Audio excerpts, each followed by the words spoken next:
There's a whisper in the shadows, a heartbeat in the night, a call for all the dreamers to stand and make it right. We're living in a world that's crying out in pain, but together we can heal it like sunshine after rain. Just look inside your heart, let it show you where to start. So let's change the world, make it shine. The love so pure, so divine. One step at a time, hand in hand. We'll turn around, make a stand.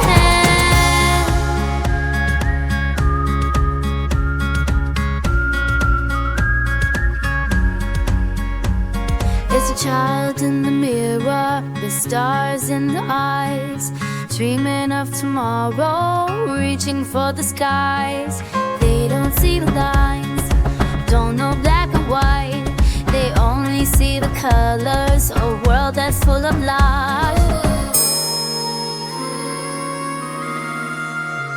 It's in the way we give, the way we care. So let's change the world, make it shine.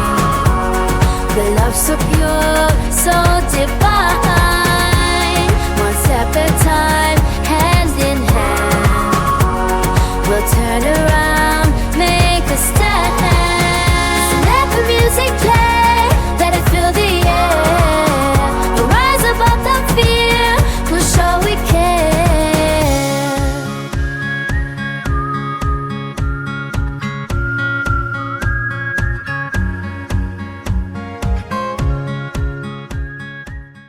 What I miss might die tomorrow with a gift of love that's borrowed. And I won't forget the times, and I won't forget the signs, and I won't forget how high you made me feel. I sometimes wish that I could forget what isn't me. I look all night, I drift all day. Ain't that right, John Kastner? And to our lovely mothers, lovely people, no matter what you think of yourself, she loves you. And we've come to help you remember, recover, return. Remember your true self. There's multiple yous. It's okay. It's your art.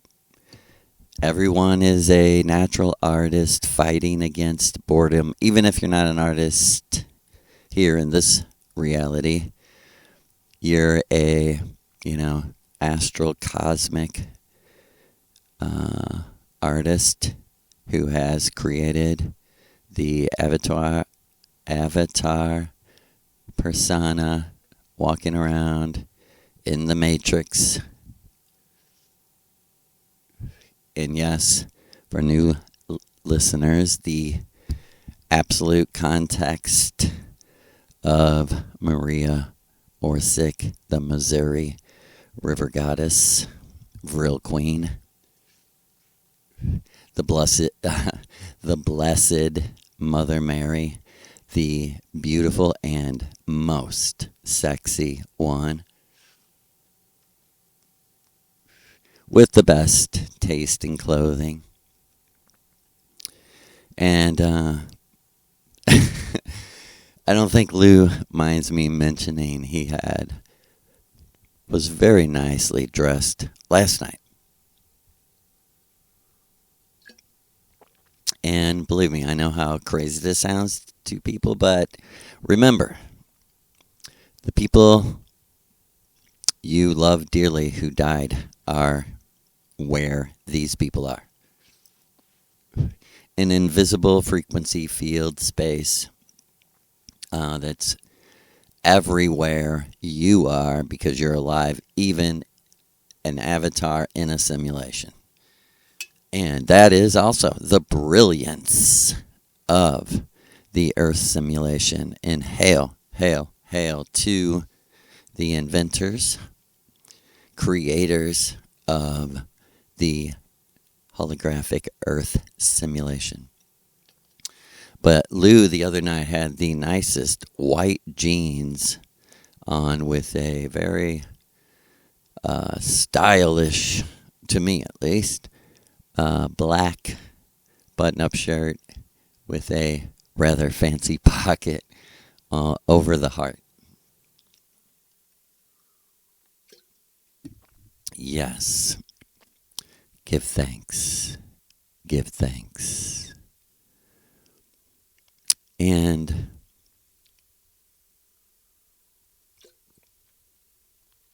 a funny occurrence last ritual, a sweet, cute thing. After all this darkness, I have a one-eyed cat who was hit by a car.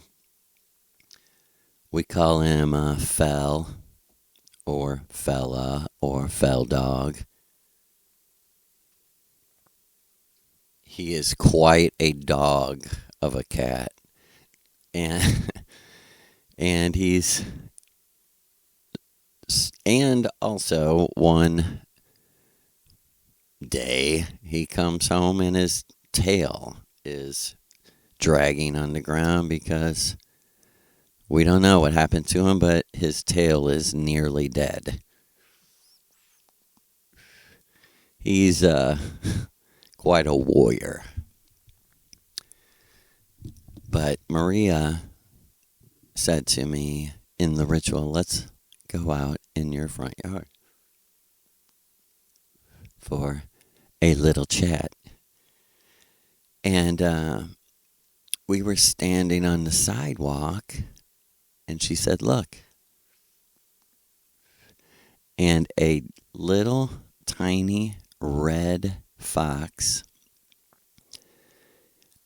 came out of my neighbor 2 houses up, out of their backyard, walking right down the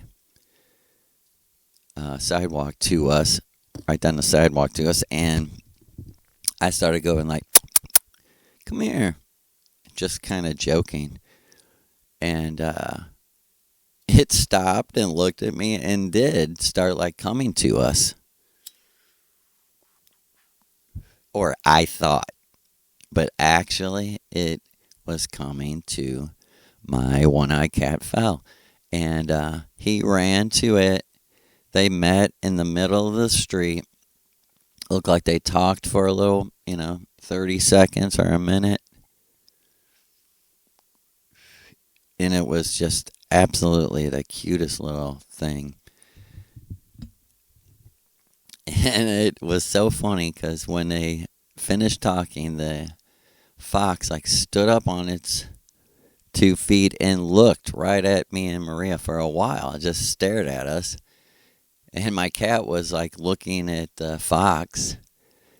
And then both of them just walked away from each other, and I watched the fox just go right back to where it was and down back into the woods. And I was like, hold it. I said to Maria, hold it. We watched this whole thing.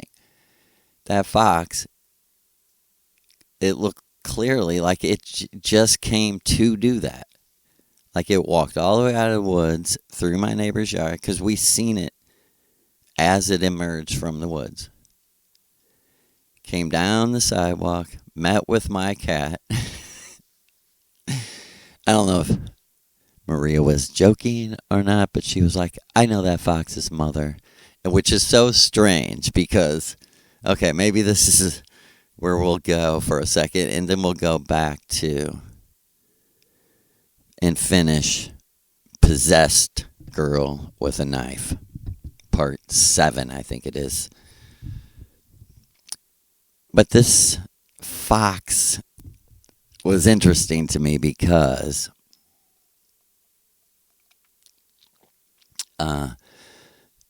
of this whole situation that occurred with Maria. And this was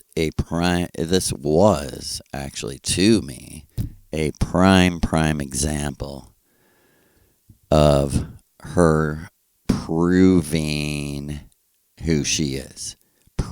Like she said, I'm not going to talk. This is when she was like veiled in all white Greek goddess gowns, standing on the rocks of the Missouri River. She said to me, I'm not going to talk about how powerful I am.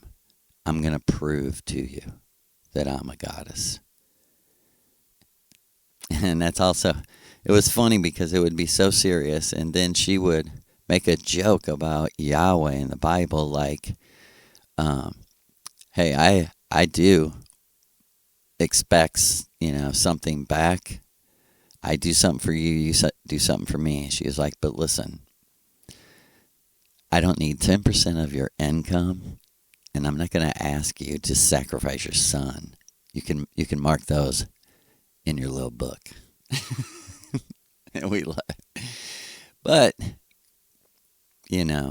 brilliantly on another plane of existence, how valuable it is to me now, as she would say, the truth chamber, her just dropping, very powerful, logical argument against the Bible. Its premise, all right, line of Abraham, God of Abraham, Isaac, and Jacob, it began with, I'm your God. Will you slit your son's throat for me? Will you end your son's life for me? And for real, this warning is going out. Quit fucking with the Bible. Quit getting your truth from the Bible. Get it from anywhere else. Get it from the goddamn satanic Bible before you get it from that or whatever. I don't even know. Bible of Satan.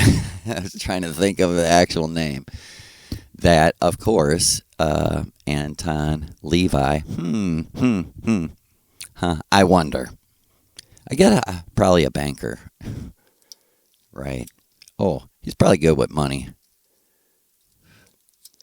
I got a friend that's good with numbers. He can help you with that mortgage.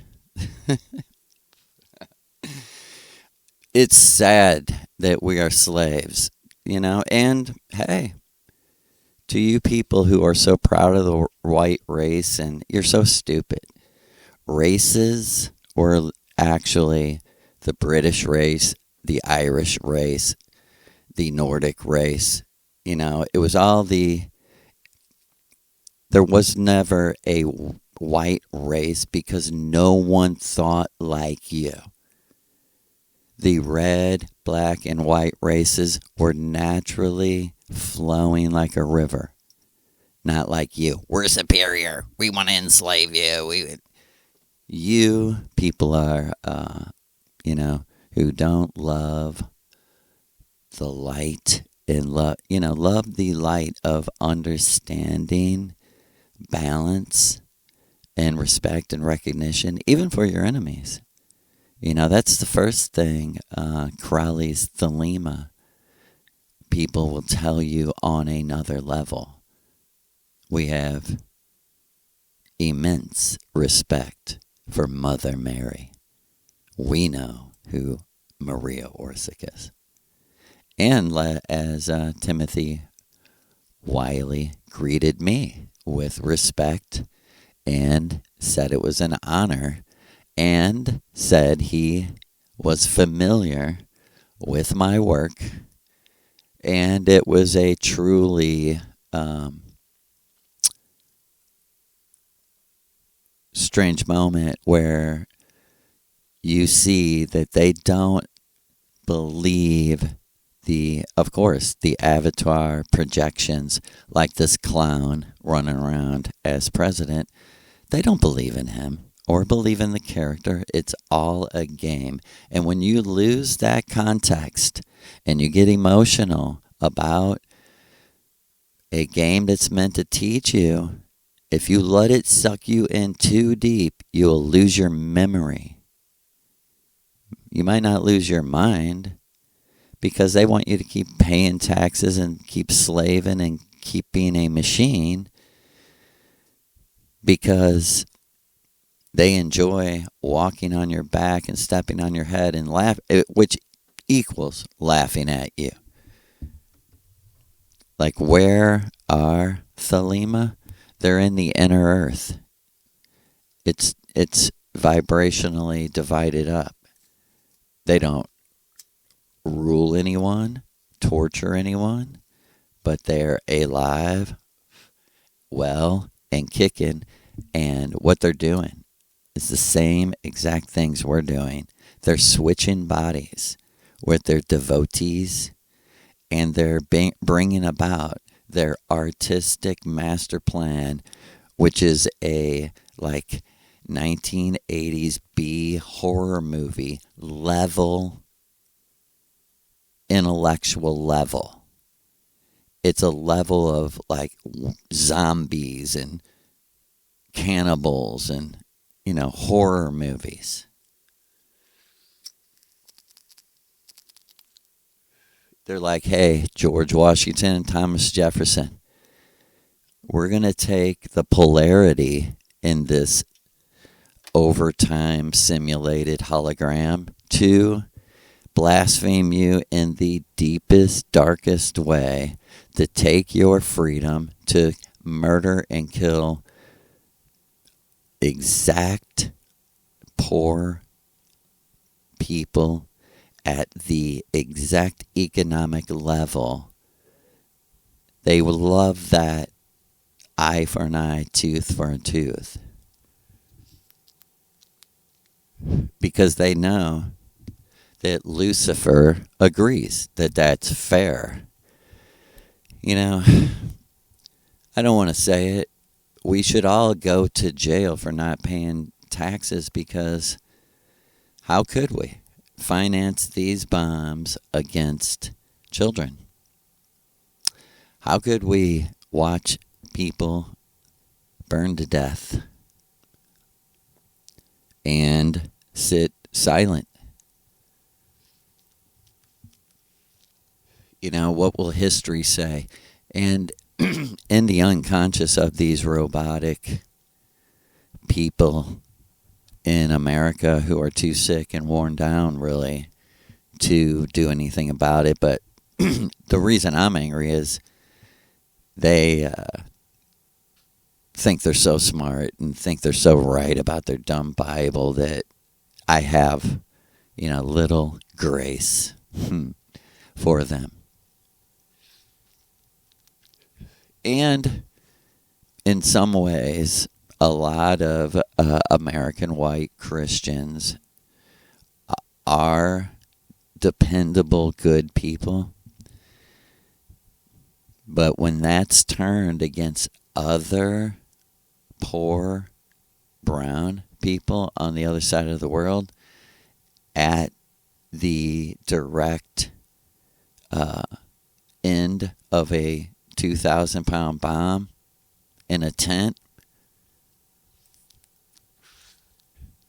my job is to come on behalf of that mother in that tent and say, why isn't someone stopping these people from dropping bombs on my children? And I'm going to tell that lady right to her face, the Bible. I'm going to tell her. They go to church and they tell her, man, they tell them Jesus is coming back and he's going to kill everybody that doesn't believe in him. Revelation 18 or whatever. The blood to the bridle, his robes dipped in blood, King of Kings and Lord of Lords. A sword comes from his mouth. Bullshit. Fantasy.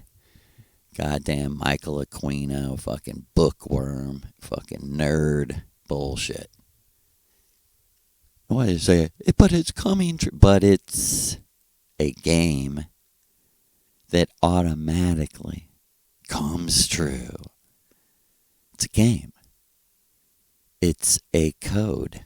You can't stop these people from ending the world because this is their art, this is their show, and on, in the middle of 1948, in the first world, they realized they were left behind. They realized the gods rejected them and chose Mother Mary and Mother Siggy, Mother Missouri, and Mother Mississippi, whose two sacred fluids mixed together and created the beauty of this world. The polarity switch, and then I'll go to the story. The polarity switch, especially in Yemen. The other day, I watched one of these drone tours of Yemen, and I've never seen anything like it. I've never seen anything so beautiful. It is like beautiful art done on the, like Lou said, 10'8". How about 10,800 foot? That's what it looked like. It looked like 10,000 foot giants. Carved these mountains and shit. It is just too pretty to be natural.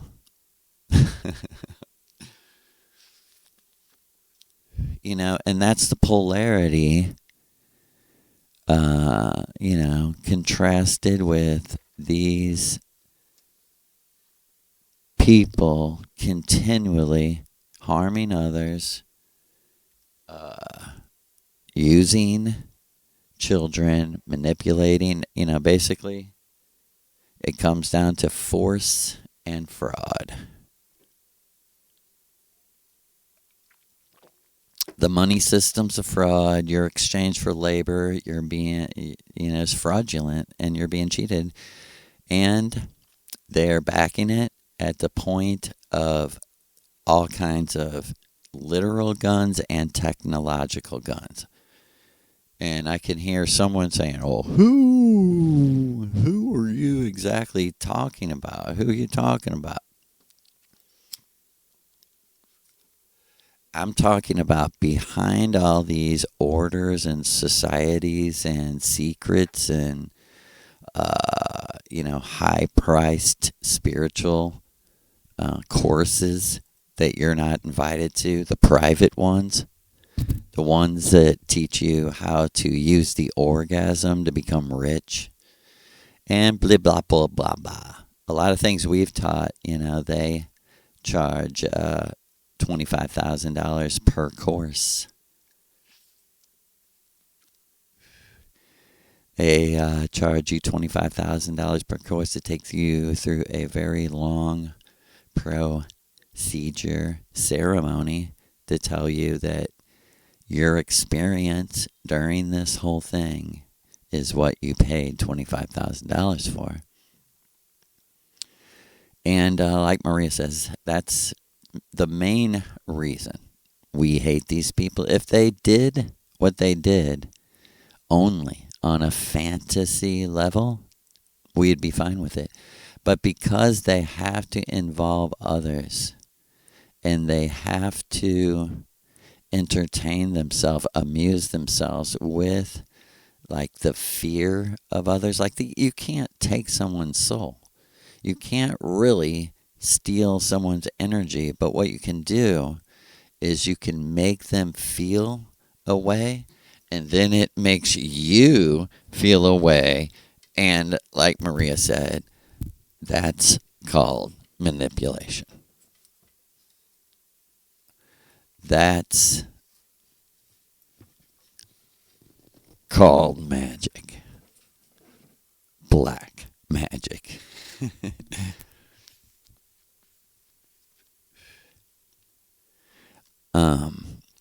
But I do want to conclude this story and go on with our teachings. And, let's give thanks first to our great mother, Maria, the beautiful one, the great dancer and singer. She's a good Scorpio singer. And the one, Lou. The one Lulu. Thank you guys so much for helping me during this. And it has caused quite a strange vibration. And I wanted to say, when me and Maria, real quick, when me and Maria seen my cat with the little red fox, it flashed in my mind like, that was like 3 o'clock in the morning, but at 6 o'clock or so, 7 o'clock that evening, just for no reason whatsoever, my wife started singing or humming the Sanford and Son TV show theme, like bum bum bum bum bum bum da da da da. And she goes, "You know what that is?" And I went, "Red Fox." I looked at Maria and she went, "I did that." Now, that's fun to her, to us. You know what I mean? Like she checked, this is what I perceived happened.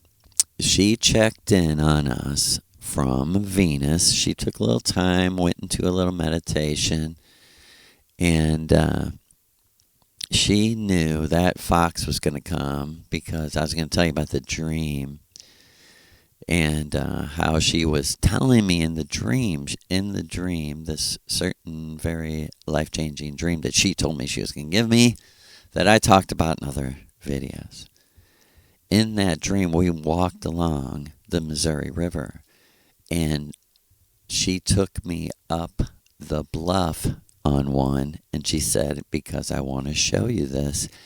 And it was a red fox with like 3 or 4 little babies in like a little nest underneath like the brush, She said, "Only I know about this." This was my dream. And, it's so funny that this is her world. Like when she checks in, she's not joking about being the river. She's checking in with everyone who respects the river, lives by the river, and loves the river, likes to look at the river. Like she said, why are they all sitting there looking at their TV and their computers? They should come out here and sit on these benches. She was talking about the St. Charles riverfront, the Missouri River. There's like benches where you can sit facing the river, of course. She's like, "Isn't that better than TV?" And I was like, so much better. Because the vibe, like the energy, is coming off it. Right? But let's go to this weirdo who, as we explained in hours of talks, was so supernaturally defeated at a prophecy club meeting where he challenged the speaker who had fucking absolute no idea that he was being challenged to do 3 things, including greet him with respect. He said he has to greet me with respect. And he actually said, elder, elder, greetings, elder, and called him elder and said to him, you must be the elder of these guys. Because it was like me and like 3 other Rastas. We all got dreadlocks and we're in this Christian meeting that's open to the public, because it's prophecy. And let me tell you how ironic this all is when for me to understand it from another perspective, and that's what we mean by worldview. Like we're trying to, engage with you and share how Maria sees the world, because you can gain a lot of insight, and either you'll start seeing it that way or you won't. And like she said, that's the essence of her magic. Is to restore, help you remember, recover your worldview. How you view the world, how you view life, how you're living life, how you're thinking. Let me tell you what Maria would say. Your first responsibility is to think. And then, what do you think about your life? She's come to restore that view. Your worldview is also the view of your life in the world. And thank you, Mother, for all the things you've taught me. Because I didn't know it. The only thing I knew was the Bible and Rasta. And crazy in the story that we're at the pinnacle point where me, my friend Matt, and I think it was just me and him, we had decided, okay, we're confronting the cult leader about Kristen. Because the church was feeling sorry for him, and people who didn't know him that well were like, oh my God, I can't believe this is so real. And of course he was spinning it that he was being persecuted by supernatural evil spirits. And he seemed, if you weren't an eyewitness and listened to his point of view, his worldview, you would think that he was the victim. His story was he was the victim. But what really happened very quickly was this prophecy club speaker so destroyed the cult leader's mind, because when we, like his top 5 followers, went to this meeting, we heard an hour and a half of this dude talk about supernatural dreams, visions, voices speaking to him, and them being fulfilled, and him showing the actual fulfillments in the newspaper.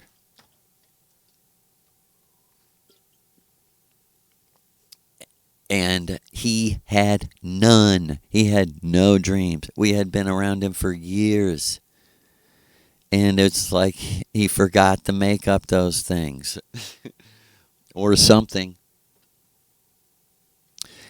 And it was, not until I started doing these talks did I really realize how much that ate at him. That he never had any dreams, visions, or supernatural voices talk to him about Rastafari. And his whole argument that this guy's nobody because he don't know Haile Selassie. He's not a Rasta, so he's nothing. And then we just heard like at least 6, 7 absolute supernatural confirmed things from this nobody, that he ain't nobody but you have nothing. It's kind of like the guy who wants to be in a band and talks all this big shit, and then we say, okay, come to practice, show us your songs. He goes, oh, let's just jam. And we say, hold it, you said you had a whole album worth of songs written. Well, I'm working on them. But you said they were completely finished. Well, let's just jam and then I'll show you some. You know what I mean? That's this guy. He had nothing. And somehow the tables were turned on him. And I want to throw in there very quickly this this fact.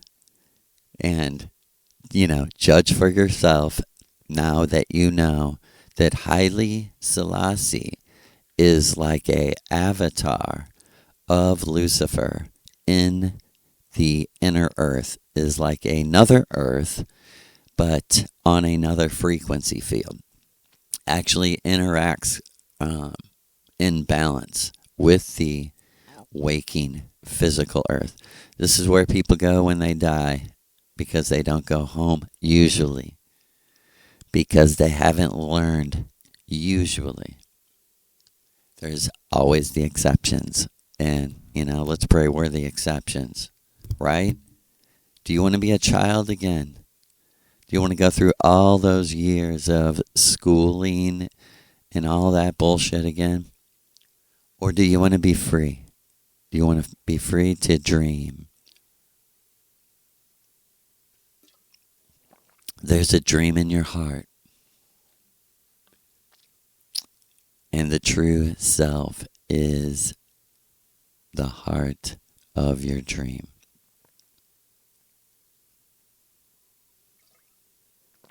So, me and Brother Matt, remember the story left off.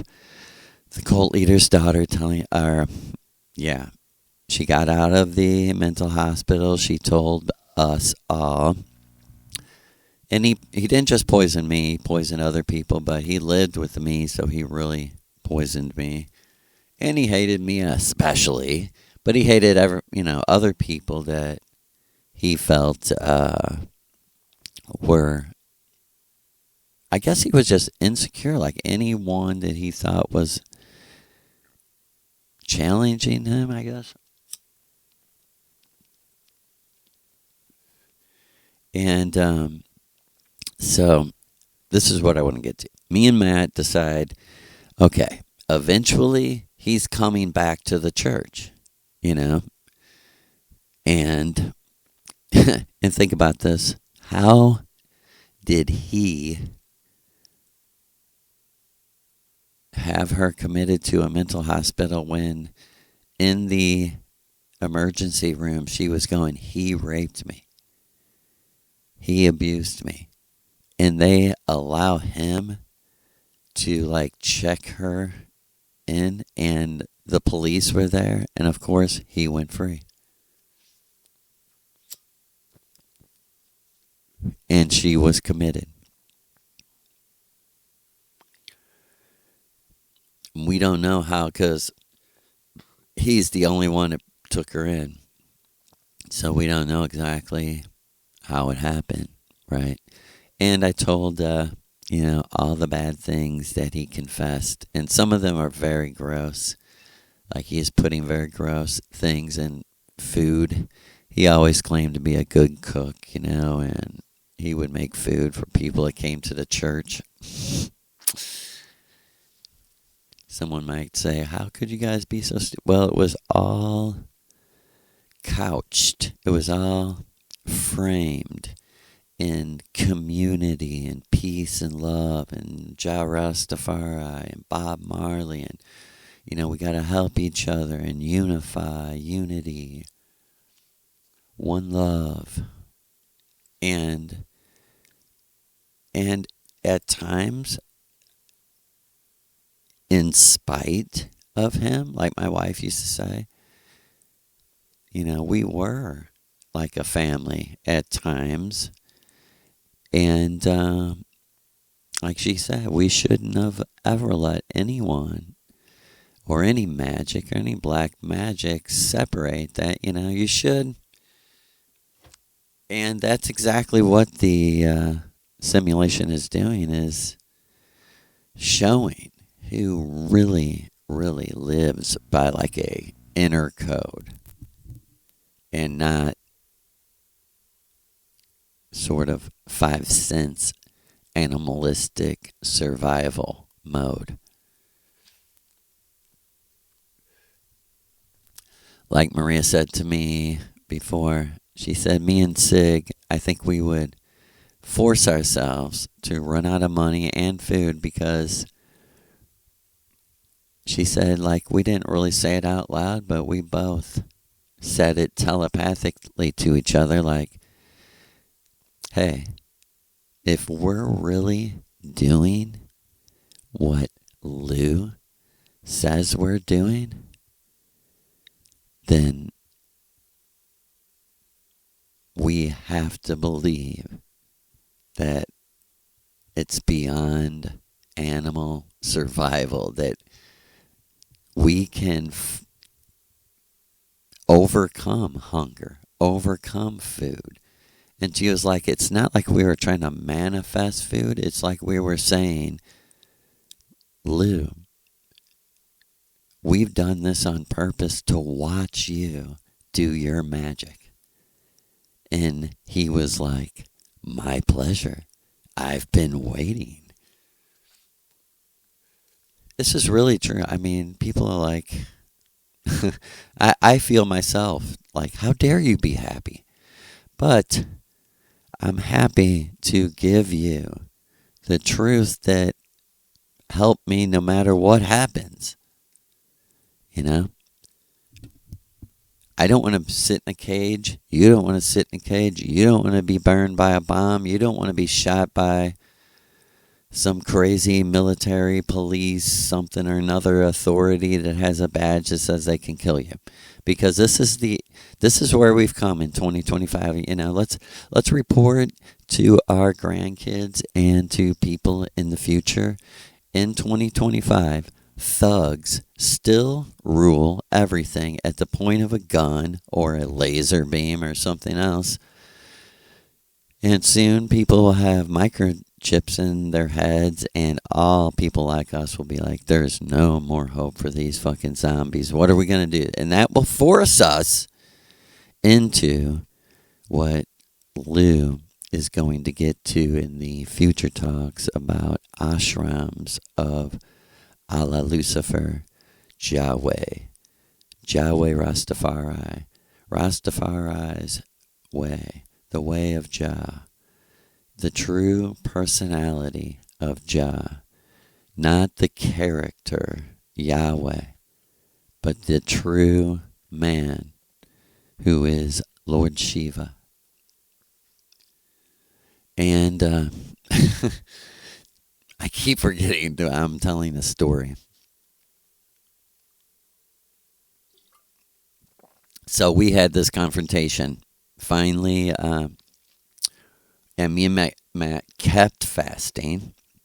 And so it was the third day, the full third day of the fast. And we met together in the morning. And I was like, man, my mind is so clear. I feel so great. I feel terrible for Kristen, but at least it wasn't in vain. Because I was like, man, what are we going to say? And Matt was like, shit, let's not worry about it. Let's just go and speak the truth. Let's just go. Whoever's at the church, let's just speak the truth. You're not going to believe this. So, of course, we pull up and his car is there this time. You know, when Kristen was there, we thought she was. His car was gone because he took her. And now he's back living at the church after doing all this. You would think he would have ran to Mexico. No fear of the police. I think you're starting to understand why.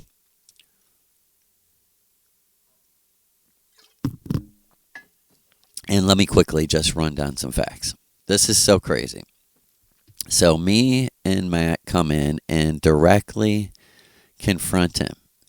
And he just acts like he doesn't hear us. Like I say to him, you know, this whole thing with this, you know, demon possession, exorcism stuff, like, me and Matt don't think that you're right. That, you know, I was like, we think you're deceived and you're under the influence of the demon. He's like, oh no, you couldn't be any more wrong. He's acting like a complete different person. It was so crazy. He's acting all positive, and he's like, no, I got it figured out. And see, let me just explain very quickly.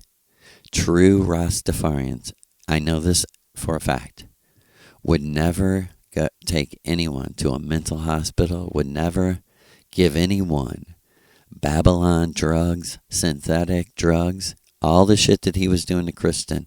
No true Rastafarian would ever do. And that had totally come to a realization to me. And I was saying this in the other room to people. There's like 3 or 4 people. He's in the other room talking to people. And I say, you know, I just want to tell, you know, you guys who are involved here, that's not Rasta to give people sleeping pills and painkillers and use drugs like that is completely against our beliefs. Like, we only believe in natural medicine all around. Like, and to take another true Rasta sister like that to a mental hospital means for real that all the supernatural shit that we seen, that somehow he's saying that it wasn't, that it was just her mental illness. And they're like, oh my God, you're right. And they're like, that's so crazy because he's the one that's saying he's under the supernatural attack. And I said to these people, yeah, so why would he get psychiatrists involved and shit? And why do the police keep letting him go? You know, and they're like, whoa. Because these are just like 20-year-old kids, and they're trying their best to understand like what it means to be a real Rasta, like what dreadlocks mean. Numbers chapter 6, and to take like the Nazarite vow. You know, the not Nazarene like Jesus from Nazareth. No, the Nazarite vow of not cutting your hair and not partaking from anything from the grapevine, not partaking of any alcohol whatsoever, anything fermented whatsoever into alcohol. And you see the Dionysus vineyard thing until the vow is over.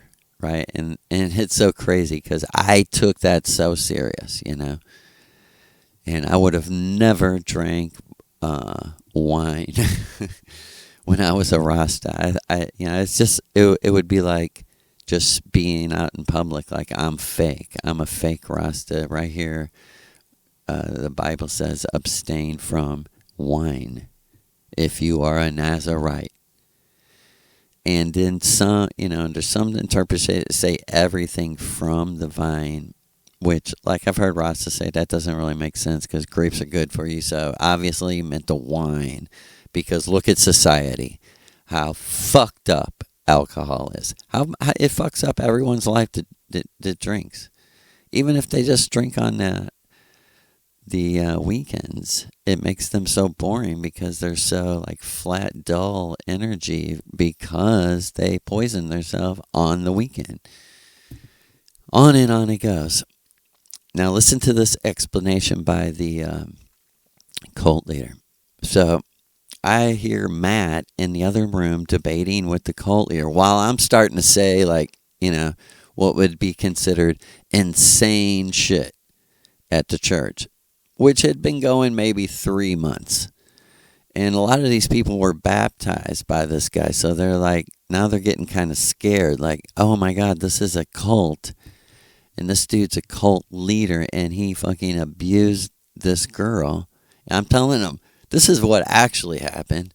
And I'm telling them, unfortunately, I am an eyewitness that this wasn't natural. That it was similar to something you read in the Bible. There was supernatural, like the fucking magician or whoever that was doing that through Kristen said obvious, provable shit that she didn't know. And it is a motherfucking fact that she didn't have the whole Bible memorized. Because it's most powerful, Matt said to me. Matt stayed with her for hours longer than I did. And I said, hey, what happened when you were with her? And he said, dude, she freaked me out because she told me I have the entire Bible memorized from the very first word to the very last. And she said, open that thing up anywhere and I'll close my eyes and finish the verse. And he said she did it for like 15 fucking minutes.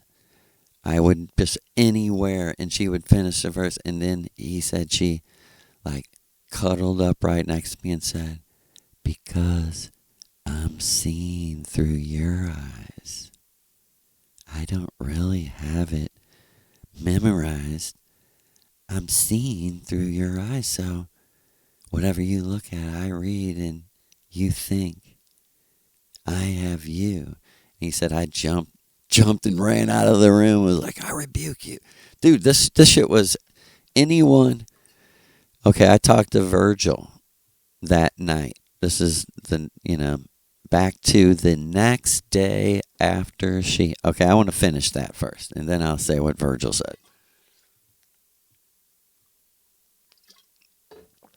Virgil being the true Rastafarian elder with a true good heart. Who would, and I'm a witness of knowing him for 30 years or something, he would never rip anyone off, never has ripped anyone off. He's a true brother, let it stand that some Rastas are worthy. And Rastafari, of all the disrespectful things I say about Christianity, I still respect Haile Selassie and Rastafari for his story of how he stood for his people, stood for what he believed. And what I like about him personally is he didn't force it on anyone else. He completely gave the listener the freedom to do what they wanted.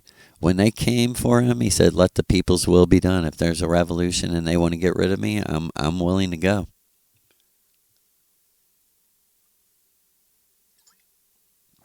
And this is while the whole world is chanting his name in 1974. And he's going, really? You want Ethiopia to be communist? And 99.9% of these people that live here grew up in deep spirituality that connects actually with the land. Like their version of Christianity, you'd be like, that's a myth, and it's all magical.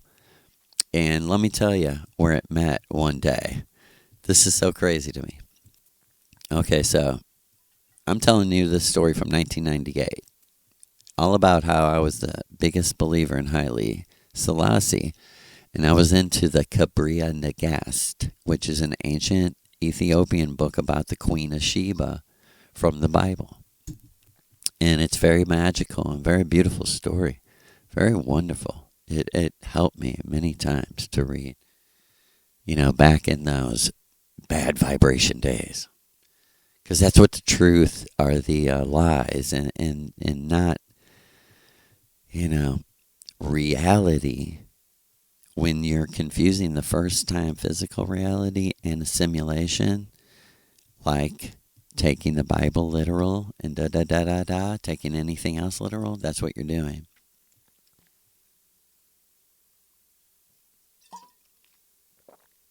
But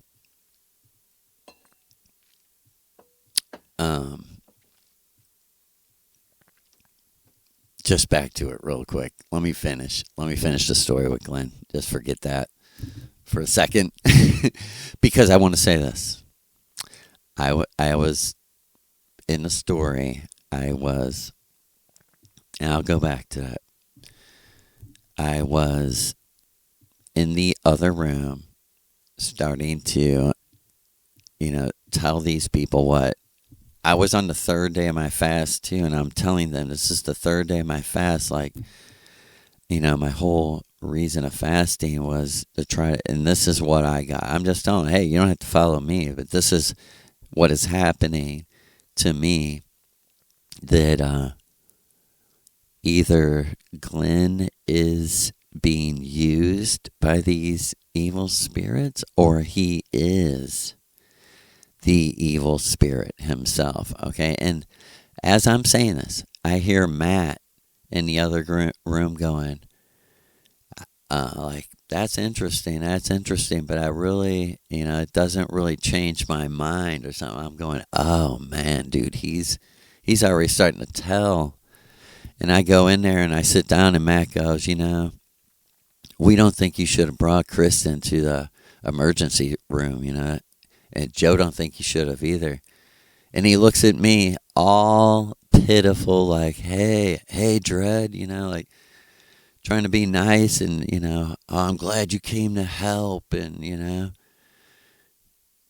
all this. And I'm just looking at him like, no, I'm not here to help. Like, I'm agreeing with Matt here.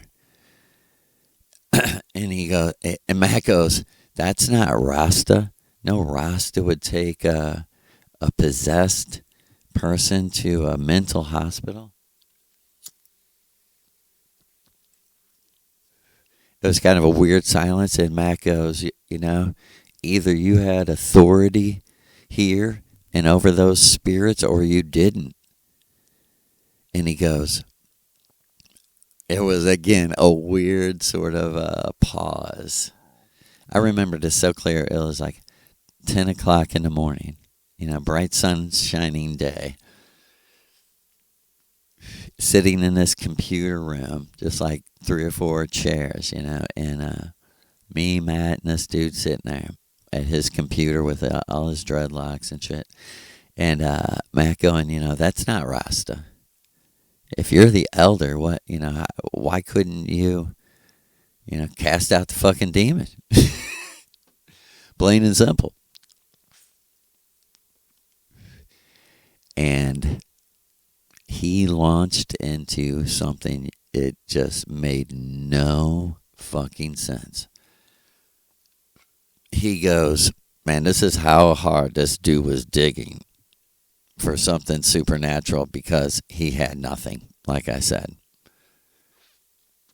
He goes, the truth is, Kristen is my wife, and me and Kristen are still under the attack of these demons. And Matt goes, then why did you take her to a mental hospital? They're just going to drug her up.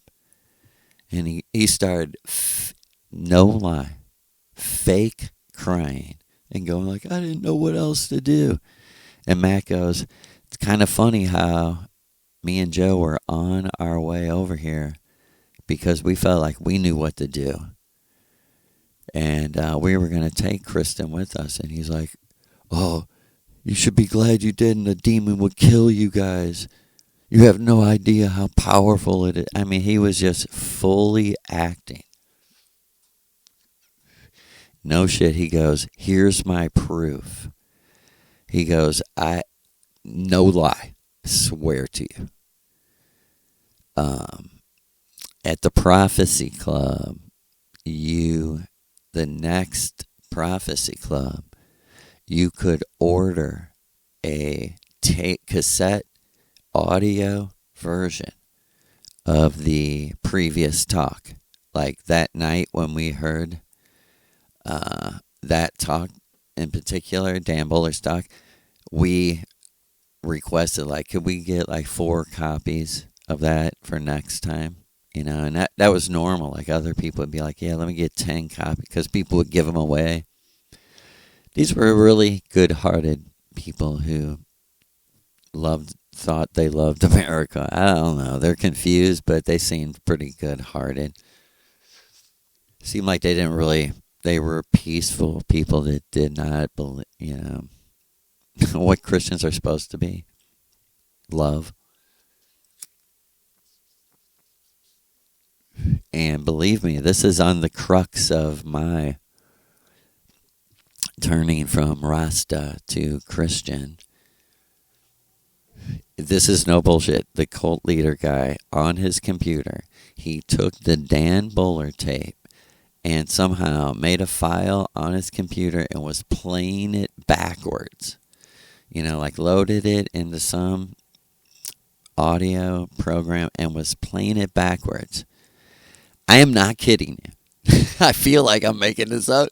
There's lots of eyewitnesses to this, because he did it for the whole church.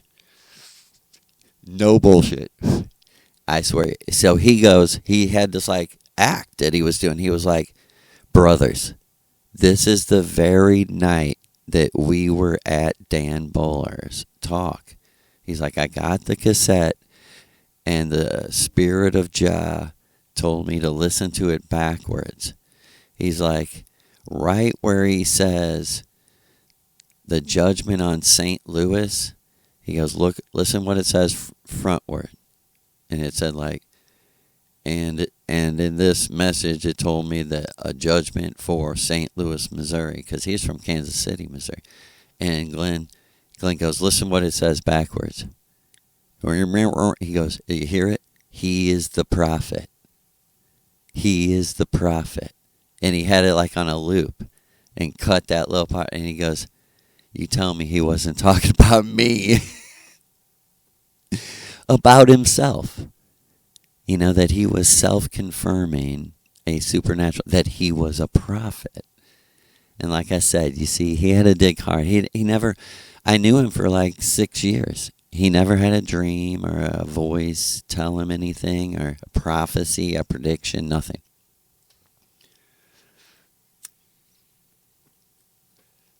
And so this is what he came up with, some backward masking. And he was pretty, like, this dude was crazy. But he was also studying magic and was pretty high level, as you see. And he knew that me and Matt didn't believe it for a second. And so me and Matt leave, and we're like, I didn't know what to say, man. I'm just like, man, that's interesting. I was kind of playing along because I wanted to talk to Matt. I go, man, Glenn, that's crazy. That's crazy. Yeah, I go, I gotta leave though. My wife is with me. And Matt leave, and me and Matt are. I mean, the moment we get in the car, we're like, that's absolute bullshit. Fuck, you think we believe that? He's the prophet. And Matt goes, prophet of what? He never prophesied. Ever. In his entire life. His whole shtick was proving that Rastafari was the representative of the Holy Spirit in the Trinity. There's no Trinity, and spirit is spirit. It couldn't be a physical man. It would be a spirit in a physical man. But anyway, that was his shtick. His shtick was the Kabbalah. There's 2 messiahs, right? This is straight process church, Kabbalistic magic. There's 2 messiahs, right? Yeah, there's two messiahs because they're planning on having a fake Aleister Crowley, Elon Musk messiah and destroying the whole world in a pretend X-Men, uh, fantasy novel, science fiction bullshit because they, more than anyone else, know that we're living in a simulation.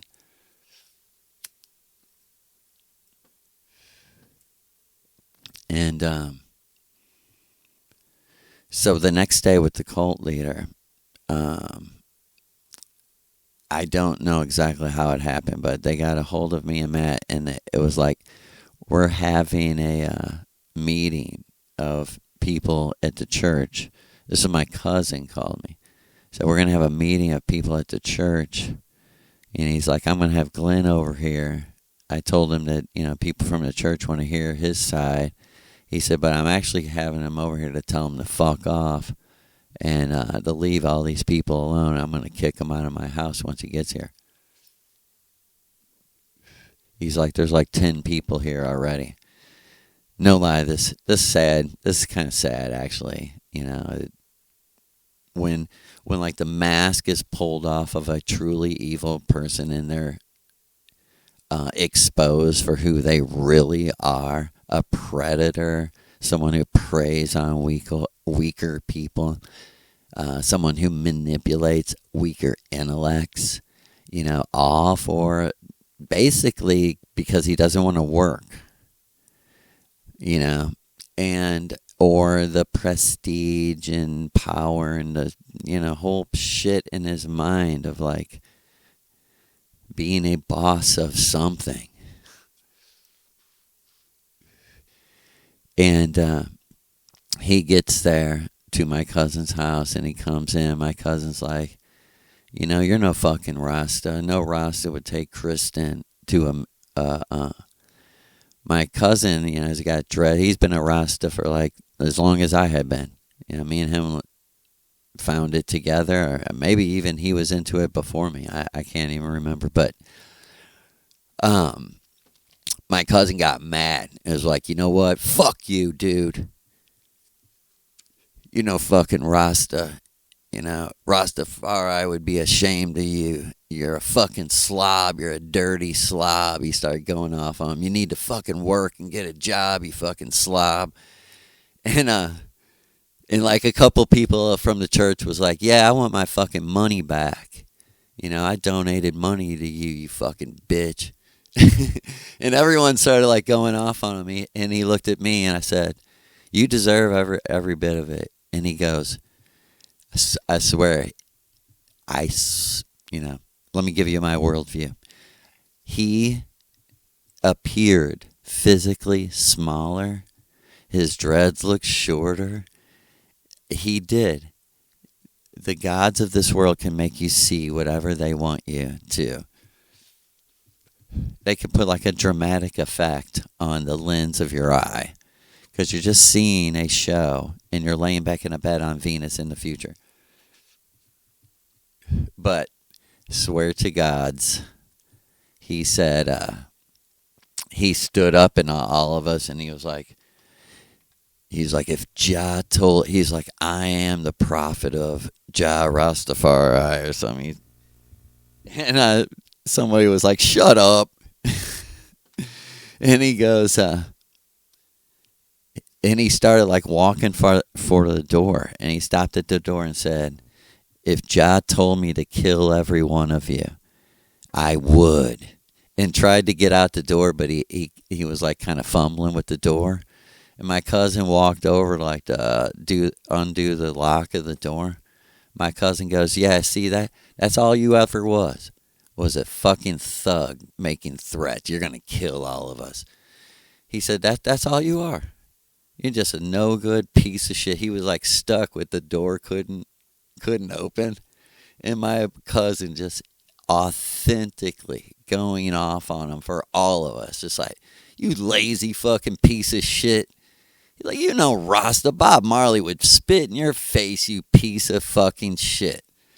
He He was like, you dirty motherfucker, you need to wash your fucking clothes and do your fucking dishes, you fucking lazy ass bitch. And the whole room just started like laughing. And I remember this one Chris guy going, you're a fucking rapist is what you are. Because he liked Kristen. And right then I realized, like, oh yeah, I forgot.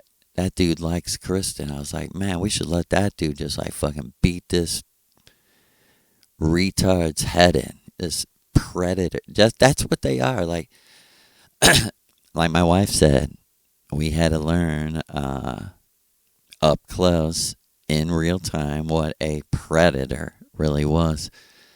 And, you know, all those years later,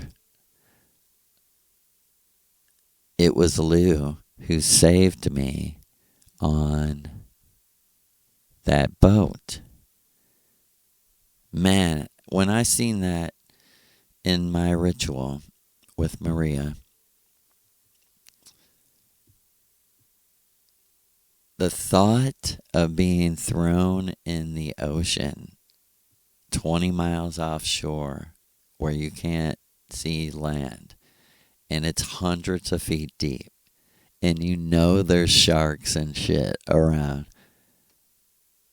It was so scary. It almost made me, I shouldn't say almost, it was making me come out of the vision. It was making me disassociate with the power of how horrible that was. And it's so crazy because that was almost like training, because maybe like a year later and 9 months later or something, I had to, for some cosmic reason, I had to switch bodies with a girl at least my friend's girlfriend that grew up a few streets from me. I never really knew her personally. I knew of her, met her, was around her, talked to her a little bit, you know. I liked her. I liked what she looked like. She was like a 80s alternative punker sort of goth girl before goths. And I don't know. Me and my friend, we used to, like 3 or 4 years after her death, we used to, when we would party all night, and my mom's house was 3 streets away from hers, we would park by her house because her and her twin sister were murdered and thrown off the chain of rocks bridge that was closed at the time. And as I described in one of my rituals, I began as Robin in the river. And, like I had to experience drowning, how she drowned. And the main revelation was how peaceful, it was, how scary it was until she gave up and just said, I can't swim anymore. I don't have any fucking energy. And like that moment, it clicked over and like everything was all right. It clicked in like a second. It, like Maria says, don't worry, the last breath in the Matrix is the first breath in the inner earth, and I'll be there. We can hang out. And, just to add the ending to the final of the cult leader, efforts were made to help his daughter, and it was so sad because it seemed that she wanted to trust us, especially me and my wife, because we knew her for a long time and we sincerely loved her, and we'll always love her. We love her now and we'll always love her. And I'll tell about meeting her mother one day in like my third or fourth ritual, because that's how important all this was and how important it is and will always be to Jessica's mother, Renee, the cult leader's wife, who was maybe murdered in a car accident at 2 o'clock in the morning. Sounds very suspicious, don't it? But hail to you, listener. Lou, the Lou blessings of Lou of Santa Louis, a la Lucifer, Yahweh be with you.